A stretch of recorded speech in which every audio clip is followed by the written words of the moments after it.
I think I'm just going to go ahead and dive in.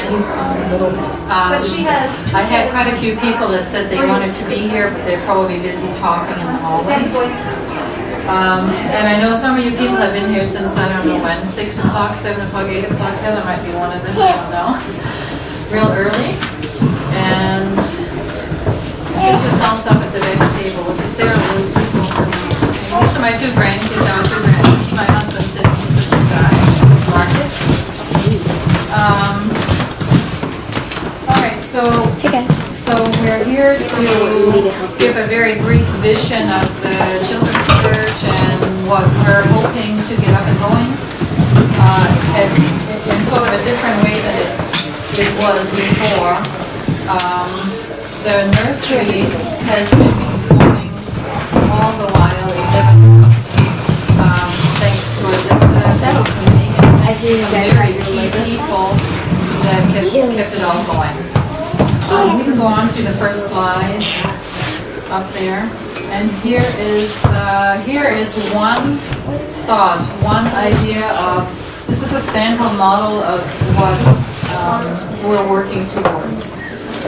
You'll see there's first Sunday, second Sunday, third Sunday, fourth Sunday in the top row if you go right across from left to right. And corresponding teams. First Sunday has team 1, second Sunday team 2, and so on. The idea is that each person would sign up monthly to come in one time per month. If anybody can do more than that, we'll get to that in another slide. People are free to do more or to do less. And one of the reasons for that is we have a lot of opportunities as volunteers to be directly involved with children in the traditional teaching format. There's also quite a few supporting roles that would allow the teacher to teach undisturbed and do what he or she's gifted to do. I suggest that in each class, of course, we have a teacher and also a teacher's assistant. In each class, we hope to have a teen or a tween, 10, 11, and 12-year-olds I call the tweeners. And Sarah is one of them. She's sitting at the back table now engaging our two grandkids. And I mean, that enables me to be here and just talk about what's on my heart. Did I do that? So the teens are absolutely invaluable. My grandson in the very back corner is going to be 10 in a few days, and since he was 8, he has been counting down days to become a 10-year-old student volunteer at the church we used to be at. And then we moved over to Imago Dei, and then we heard there was no children's ministry for a little while. So I stepped up to the plate and said, what can I do? And he's counting down again, and he's looking forward to being on the march schedules. So see, there's part of my motivation too. Parents are motivated to get their own children involved. In our case, it's our grandchildren, and I cannot wait until we see some neighborhood children come in. The outreach to the neighborhood, I mean, Pastor Pete talked about it. This is Abigail, everybody knows her, I think. She's intern here in the children's ministry. So we have, I really want to just make sure I say thank you in a big way to Alyssa, to Emily, to Megan, Jess, a lot of these ladies have signed up for the February's rotation in the nursery. And they also man the children's table, and Megan has agreed to keep creating the schedule for the rotations of the volunteers. So this is working well and is quite padded with people in the nursery at the moment. There are people that are down once every 2 months in there. So we are going to ask people in the nursery if they will consider stepping up to a 1 time per month schedule, if at all possible, in their busy lives for a little while, so that we can release some of the people that stepped into the nursery when Children's Church was closed down for a little while. So we can allow some of those people to go back into the classrooms and teach where the older people are, the older kids are. So this is not set in stone, but as I mentioned, the nursery has been running well all along. And then we want to add a kindergarten and lower elementary age group and an upper elementary age group through 5th grade. So that's a sample model and what I would consider a place where we can start. So if you look to the 4th Sunday and you see an empty column over there, it's because I'm not sure that we really have enough people to have a teacher the 4th Sunday, have a teacher's assistant, have a team, and so on. So we'll start where we can. If we have enough for the 1st Sunday, and we do, we'll do, we have a first team. We have team 1. We have enough for team 2. And I believe we have enough for team 3. While I have it on my mind, if everybody in here tells somebody else and encourages somebody else to join up, well, we can just slide right in and start this model right off. So you know how it is, that old saying of birds of one feather flock together? There's a lot of truth to that. So people that are like or similar to yourself and like you, they'll be your friends. We'll talk to them about coming in and mentor them. Come in and just see what you're doing once you're up and running. Encourage a friend to come in and be part of the classroom if they're not sure. So let's go on to the next slide. So the question is, who's going to volunteer? You ladies, everybody in here, the guys in here, you are here because you want to know more, and most of you are signed up. So in a way, I'm preaching to the choir. But like I mentioned, the nursery's been working all along, and thank you again. Thank you so much for keeping that running. That's amazing, and that was invaluable, and we're going to keep on running the nursery.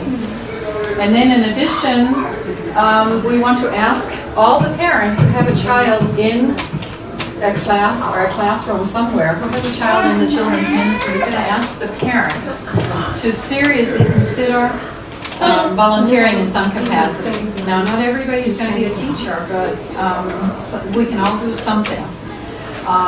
So all parents, moms and dads, we're going to ask them to do something. Some people are very, very, very busy already committed, maybe overcommitted. Well, we're asking that maybe they can find another adult, maybe they can ask a grandparent, maybe they can find somebody to take their place. If we have all the parents come in and say, I can come in once a month, then we have a pretty good foundation in addition to the people in here. And we very much, I already talked about this a bit, we need student volunteers. And thank you, Sarah. She's taking care of our grandkids. And that's the typical setting right there. Abigail, what would the classes be like without teens? That would be a recap in there. Yeah, kids and teens and close to the, older teens are just invaluable. They're just amazing in the classroom. And just a note here, how long do parents serve in? Well, we're asking that parents should serve as long as their child is in any classroom. Keeping in mind that we offer care, we will be offering care and education for all children birth through 5th grade every single weekend. It's going to take some people to have this working smoothly. And we're considering that we're following a school year, basically. So our year runs from September through August, and we promote the children to their new age or grade appropriate classroom in the first weekend following Labor Day. It's just following the school years. What we're used to is the practical system, and the new serving schedules for the year begin, now, but next year, it'll begin in the fall. So prior to the beginning of the new school year, everybody has a chance to kind of give us feedback. How did you like what you did? Did you feel like you really made a difference as a volunteer? Would you like to do something different? Do you have some ideas? How can we make it better? Everybody has to put in their evaluation, and at the same time, also put down where you would like to volunteer the upcoming school year. Your preferences are based on first come, first served basis, and to the best of the ability of the people who will carefully, talk to everybody who has a preference and find a way to plug everybody in. And just a side note here that I think it's reasonable that a parent, as long as she's on maternity leave, shouldn't be asked to do anything at all. Next slide, please. As far as volunteering. So, talking about the 4 teams that I mentioned before, the team 1 for Sunday 1, team 2 for Sunday 2, and so on. The monthly rotation. This is a normal monthly rotation that really works. I've seen it work in other churches. It really is amazing when a lot of people step up and each do something, rather than a few coming in every Sunday doing something every week and getting burned out eventually. The volunteers typically then serve one service per month, the first Sunday. If they're part of team 2, they will be serving the second Sunday each month. And of course, we'll have 4 teams. Each team will serve one weekend. People serving, weekend 1 is part of team 1, and so on. In addition, of course, we know there's a 4th weekend. There's a 5th weekend. There's 5 5th Sundays every year. For goodness sake, that's what I was trying to say. So, is that right? That's not even right. There's 4 5th Sundays every year. There, I got it. So the teams just take an extra Sunday. When that extra Sunday comes up, team 1 takes it. When the next extra Sunday comes up, team 2 takes it. All right. So in reality, if people sign up on a monthly schedule, they'll be serving 13 times a year. And then there's examples of various commitment levels. Some people may want to volunteer 2 times a month. I just talked to a person, she's not in here, she said, I'd like to do 2 different weeks, 2 different things. She's interested in being in the nursery, she loves the nursery, and she also teaches. So for example, she could sign up 1 week to teach, and she could sign up 1 week to be in the nursery. That's up to the individual person. If there are 2 areas that you're kind of interested in, or if you feel very strongly about being that consistent face in the classroom, especially for the younger ones. I think, Alyssa, you had expressed that during a conversation we had a long time ago on the phone, that that consistency is extremely important. Maybe there are people that have that chance, that season, where they can kind of step up and do something more. I fully expect Abigail to do a whole lot more. And maybe twice a month is okay. And then you may opt to work flex hours, for example, working from home. There's materials that have to be prepared, arts and crafts materials, maybe gathering props, helping the teachers, support the teachers that may be going through a busy season. Maybe you can be that person to do something extra from home. Making phone calls from home, keeper of the birthday calendar. Any other ideas that we have can be added to that, and these are all things that can be done from home. The keeper of the birthday calendar would have a calendar with the children's birthdays on, alert the teacher whenever alert the teacher and let them know who have birthdays in March. We can expand that to some kind of outreach. Sending cards to the children's homes, families who maybe drop their children off at the front door eventually, their children will just be coming in, taking part of our services. Those families can be invited in to be there present when we fuss over their children, when we have maybe an elder come and pray a special prayer over the birthday children for the month, or something that would make the children excited and make them beg their parents to come. That's all that is. So that's just an idea, and any other ideas that you can add to the pot as we have the volunteer, enough volunteers to do that. It will be fun to add things. So others may just be able to be on the team occasionally. What happens if somebody, somebody said to me, no, I'm going on a mission trip this summer, I can't commit to something now, in a few months I'm gone. I'm like, oh, but you'd be surprised. Because here we have occasional, the increased involvement during one whole semester would be an occasional example. If a college student has a low one semester, step up and do something really significant here, but next semester maybe you can't do anything. Be on call. We all know we're going to need that. We're going to need some people on call. And occasional special events like VBS, a summer program, or whatever increased attendance is expected, like Christmas and Easter and other holidays. there'll be lots of chances for people who are just willing to be on that list, that on-call list. Registration for children really is needed for a lot of different reasons. One is safety that I'll touch on later on. So we have all the information for each child. It's going to be more and more, we have to be more and more diligent releasing the children to the right people, and not to anybody other than the parents who bring them in, or the guardians who bring them in, for example. We'll talk about that a little later. So registration comes into the picture there, but also registration gives us a guideline.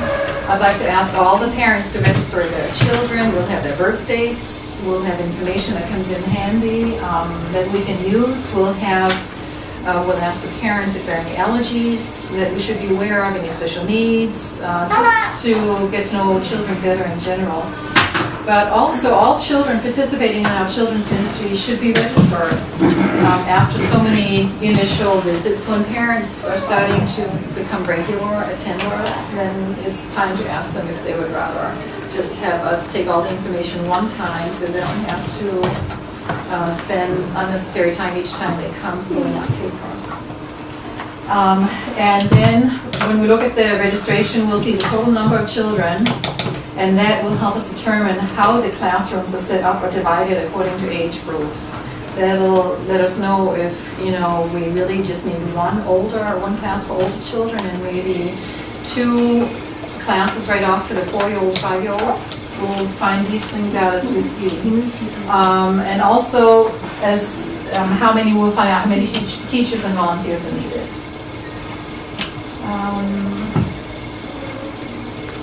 Right. Okay, I'm ready to do this one. I'm glad this came together. I didn't know we were going to have an actual PowerPoint up there this morning. So, Pastor Pete I've looked at 3 different curriculum, looked at one curriculum before we came in and another one, and Pete found this one, from the Gospel Story for Kids.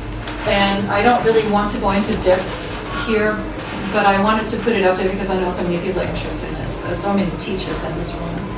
But we're leaning towards this, and this is the way that we're planning on going.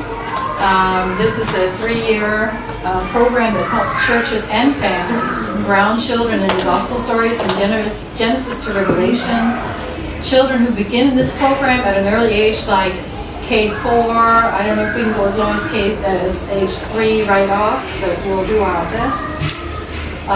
They will have learned and absorbed the gospel stories 3 times by the time they're done. First, in the preschool curriculum here, they'll be introduced to God's big plan for salvation, and in the next level, in the lower elementary level, then the same Bible stories are going to be repeated, but at an age-appropriate level with a little more meat to it and more details and so on. And so on, and you come up to the higher, the older children.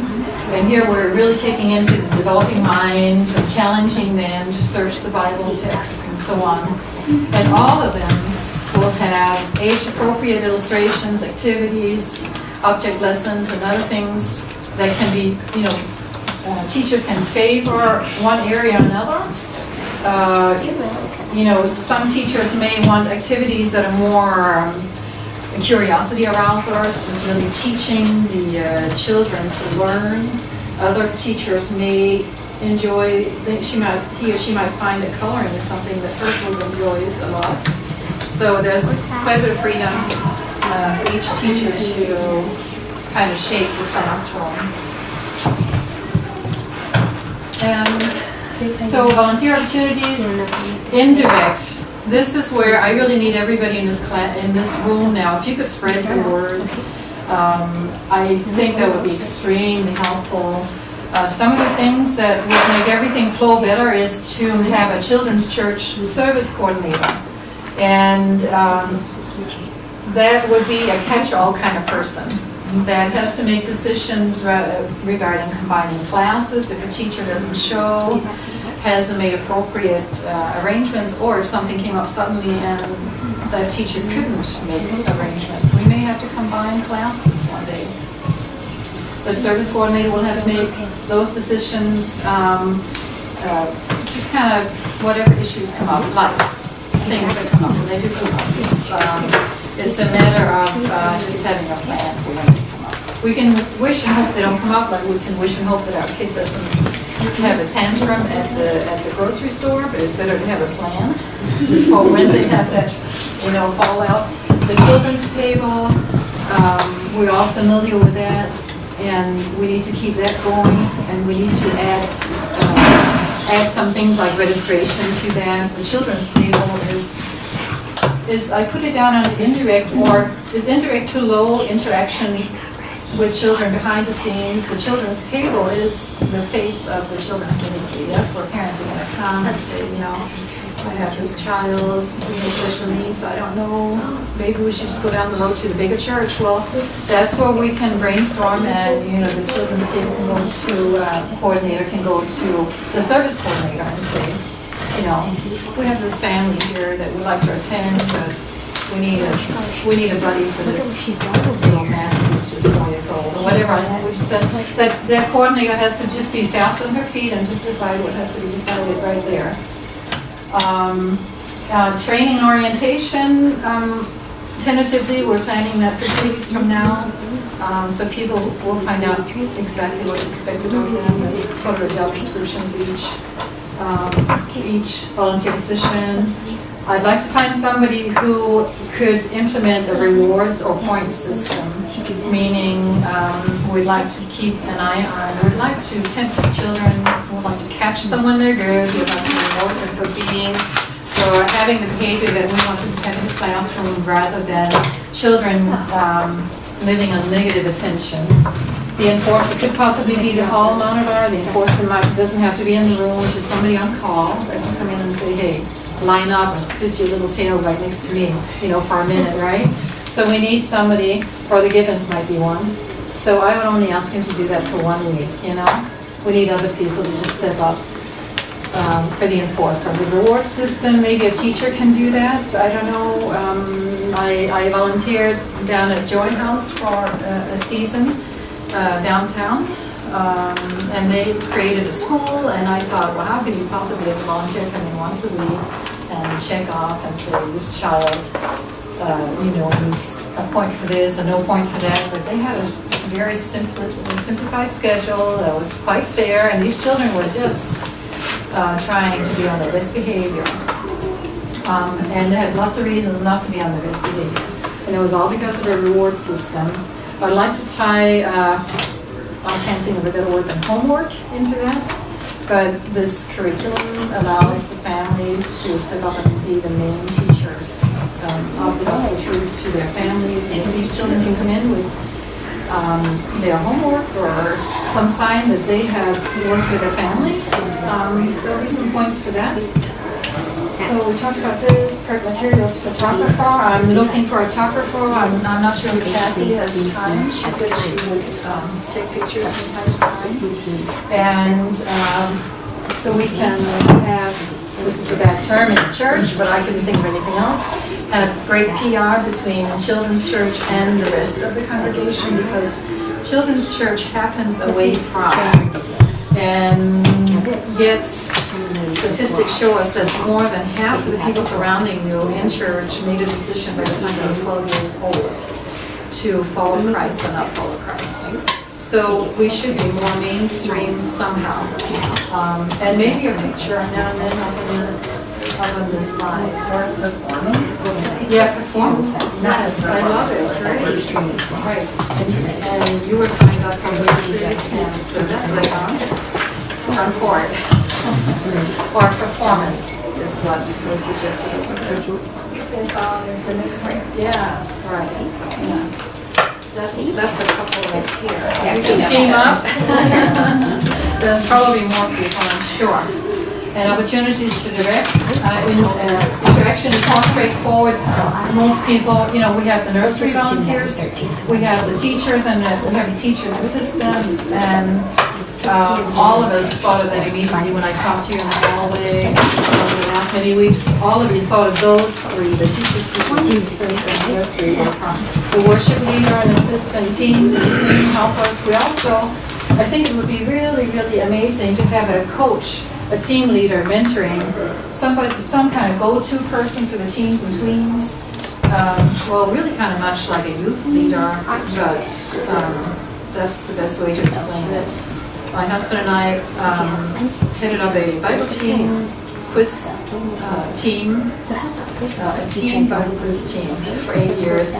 And we did that because we found that the tweeners, 10, 11, and 12-year-olds, they're the ones that sleep out of church. They fight their parents. They don't want to go to church anymore. They need to belong somewhere. They need to be part of a groupie. And so we had this teen Bible quiz team, and they were just in that groupie. They stayed in church to go and compete with other teams in the Bible quiz type format with buzzers and everything. They learned to memorize whole books of the Bible. Because teens can do that kind of thing. So I think it would be very valuable to have a mentor, some kind of 1 or 2 people in the hallway that the teens recognize when they come up and just kind of swarm around that person. It seems to be in the nature of teens. We talked about this, so we can move on.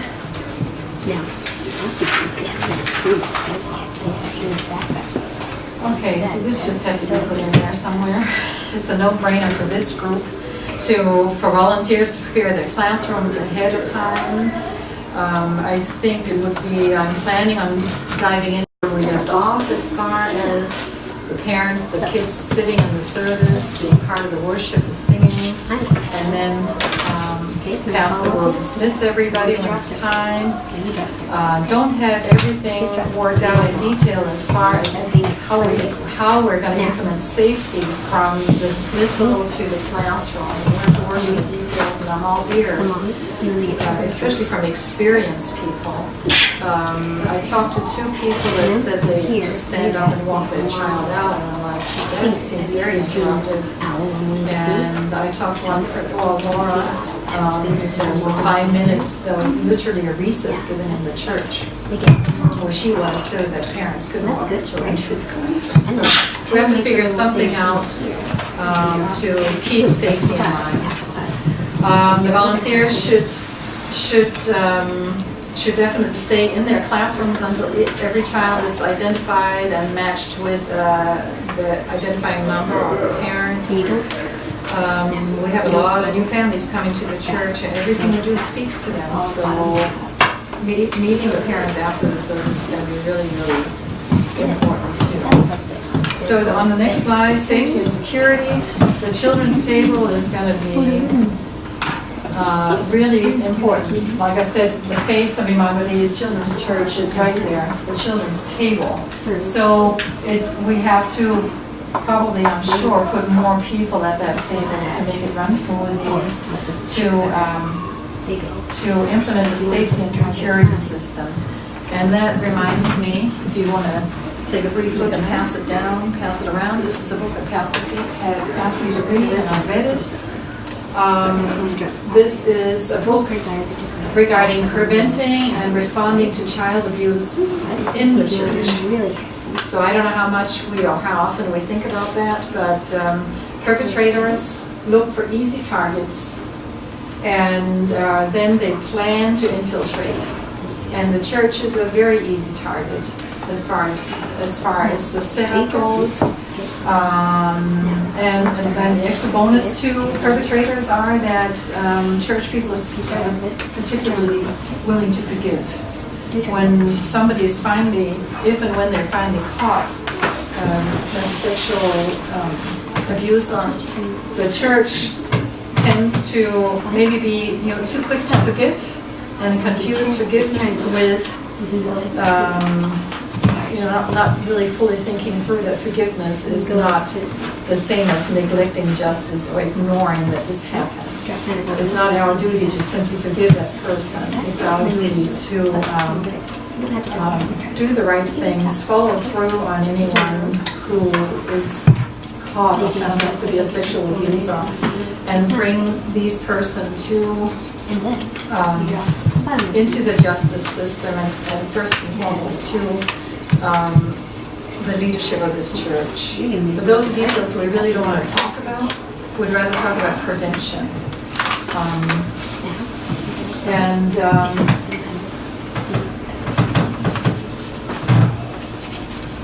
That's not right here. We're definitely talking about 2 people per classroom at all times. We're talking about where I'm trying to find out how to get children to and from the bathroom without ever being alone with one person. It's a pretty tricky process. So I think we're coming towards the end here for this meeting. We do have forms right here for criminal background check. Everybody has to have a check if you already had one. You don't need to fill this out again, to my knowledge. If I'm wrong, I'll come back and talk to you about that. But pass these around, please, and take one, and you can fill it out and leave it with you today. There's only one page that's needed, it's front and back. And also, everybody here, if you would make sure that you are signed up under the Children's Ministry group on the table, that would be extremely helpful. We'd like to start using that more and more for information and events. And we also should use that for any time that you need to switch with somebody. If you can't teach on the 3rd Sunday and you're signed up for that 3rd team, then go on the table first and foremost, unless you absolutely just know who you're going to trade with. Go on the table and try to trade. Just a quick note up there. And then there'll be other procedures for that. We'll go over that in training and orientation. It's not enough to just put a note up on the board. You must know who is taking the place, and it must be Megan must know, I must know who is taking the place, so that everyone knows. And just a quick note going back to one of the slides. I don't think we need that slide up there, but in one of the slides I highlighted the teacher's assistant in red ink, and I just wanted to explain that a little bit more. This is phase 1 I'm talking about, and phase 2 we are going to hopefully switch things up a little bit. Okay, this doesn't have a number on it, but it's maybe the 5th slide from the back. There you are. That was one. So this right here in the next phase, in phase 2, I would love to see the teachers specialize more and become the Bible storyteller.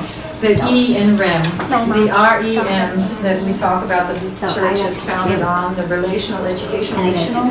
The teacher or the Bible, some of the main teachers will become the Bible storyteller and will be very much the forefront E, the educational person.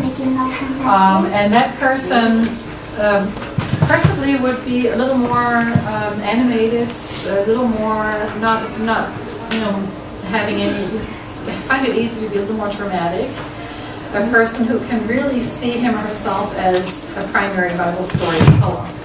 A teacher and a Bible storyteller, I mean, does that make sense? Somebody that's a little more passionate maybe about the teaching that will step up there.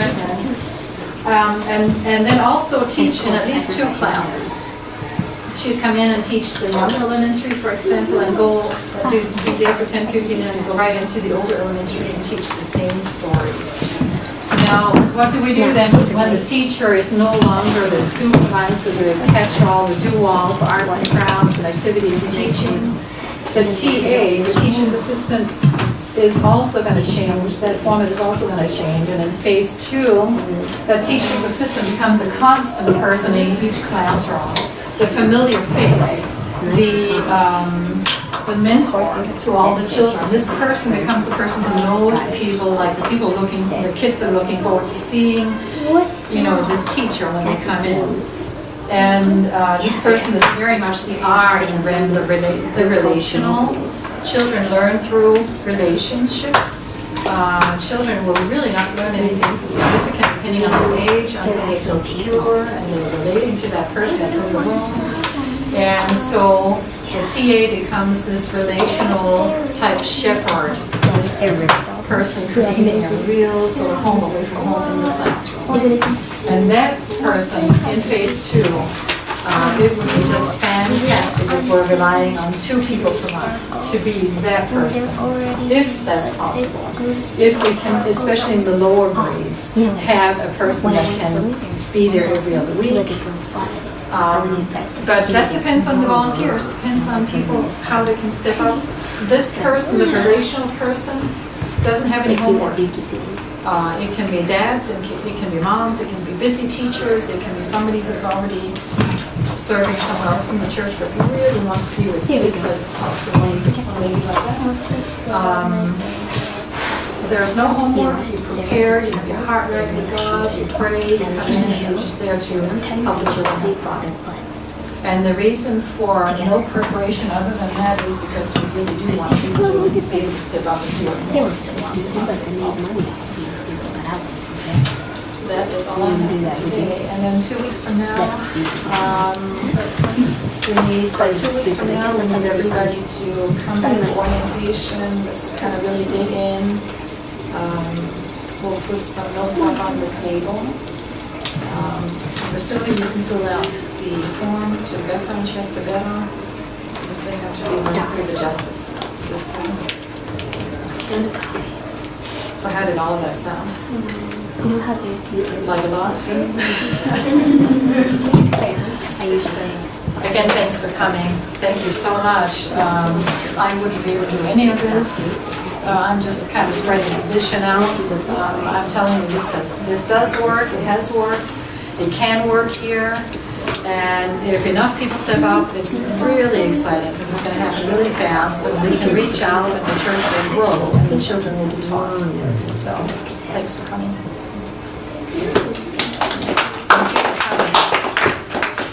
Thank you, Annalise. Great job. Thanks.